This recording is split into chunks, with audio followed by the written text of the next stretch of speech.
What's up, everybody? This is D. Joseph Allen. Thanks for tuning in.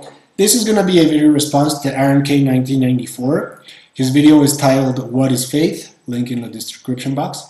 Hey, Aaron, I hope you're doing well. I hope you had a very Merry Christmas. And I want to respond to your video because I really think that you made a lot of statements in it which I completely disagree with and I think are provably false, and that you go about redefining faith in a way that really doesn't make much sense. So here we go. I have a few points to make. In your video, your main objection is that faith, what we have come to understand as faith, is not really what faith is. That this whole idea that faith is believing what you know ain't so, and unjustified, just blind belief in something is wrong. That faith is actually something very different, and that we can find its true meaning in the Bible. I think something can be said about common usage of a word. I mean, after all, if a definition or the meaning of a word changes through time, there might actually be a good reason. But I don't want to take that as a real important point, so I'm going to move on. Now, you basically used, from what I could discern, two arguments to support your point. One is that we should go to theologians and people who've actually studied the subject and know what they're talking about, instead of going to people like Richard Dawkins. And the two, these views that you're espousing, that faith is based on evidence, are actually taught in the Bible. So I'm gonna go first for the theologians and qualified commenters on the subject. Now, you make a lot of videos on religion, Aaron, and you have used many a times to support your points historians, church fathers, theologians, whatever.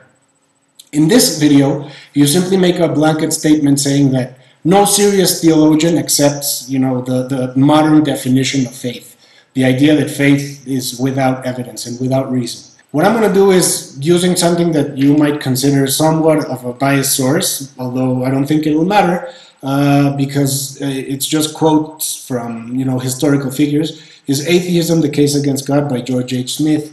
Now, in one of the chapters where he's talking about faith and reason, he quotes the church father Tertullian as saying, "And the Son of God died, it is by all means to be believed, because it is absurd. And he was buried and rose again. The fact is certain, because it is impossible." That sounds contrary to evidence and reason to me. He goes on to quote Tertullian as saying that he wished plague on Aristotle, and he also said this: "After Jesus Christ, we have no need of speculation. After the gospel, no need of research. When we come to believe, we have no desire to believe anything else, for we begin by believing that there is nothing else which we have to believe. My first principle is this: Christ laid down one definite system of truth, which the world must believe without qualification." Now, I'm sorry, but that doesn't sound like a church father or theologian that really places a lot of weight on evidence and reason, and it simply doesn't support your claim that no serious theologian would view faith in this way. He also quotes Martin Luther, where he calls reason the devil's bride, a beautiful whore, and also God's worst enemy. So Martin Luther, there's another respectable theologian, knowledgeable theologian, I don't know what word you want to use to call it, where they're actually contradicting your statement that no theologian would think of faith as blind belief without evidence. Now, the second thing that you try to use, as I said, is biblical evidence. You quote a passage from the Bible, supporting, I believe it's Timothy, supporting the idea that the Bible tells us to test everything and hold on to the good. And of course, that passage, that's a good passage. But once again, the common conflict that us atheists and you theists have all the time is that for whatever passage you can pull out to support one point of view, I can probably find one that will support the opposite point of view. And of course, I did, and it's a very common one, and it's John 20:29, after doubting Thomas is led to touch Jesus' wound and his side and empirically test that Jesus actually died and rose from the dead. Jesus tells him, because you have seen me, you have believed. Blessed are those who have not seen and yet have believed. Now, does that sound like there's a lot of weight placed on evidence and, on corroboration? Not to me. I want to make a quick side point here, Aaron, because in your video you make a statement, something to the effect that, well, of course, atheists aren't going to accept the evidence of the Bible, but the evidence is there, or something like that. But see, I think it's important to really take a look at the difference. What does evidence mean? Evidence, when somebody's espousing, for example, something to do with the scientific method, evolution, let's take an uncontroversial subject. The fossils are there. The geological evidence is there. The comparative anatomy evidence is there. The molecular evidence is there. The genetic evidence is there. Now, you may choose to reject it, but all the evidence is laid out there for you to take and test if you have the knowledge, or better yet, for other professional scientists to take and test and corroborate. What you're talking about with religious faith in the Bible, see, I don't get to touch Jesus' wound.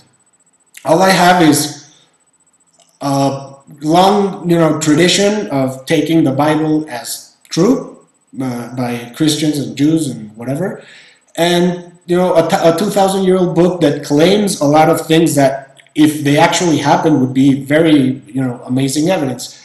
But the Bible has been changed and has been translated many times, and parts are missing and parts have been added. And I'm not just making that claim. You can go to check out some of Bart Ehrman's stuff. He's a respected scholar and he has degrees in theology, and he's studied this. And the Bible has been changed.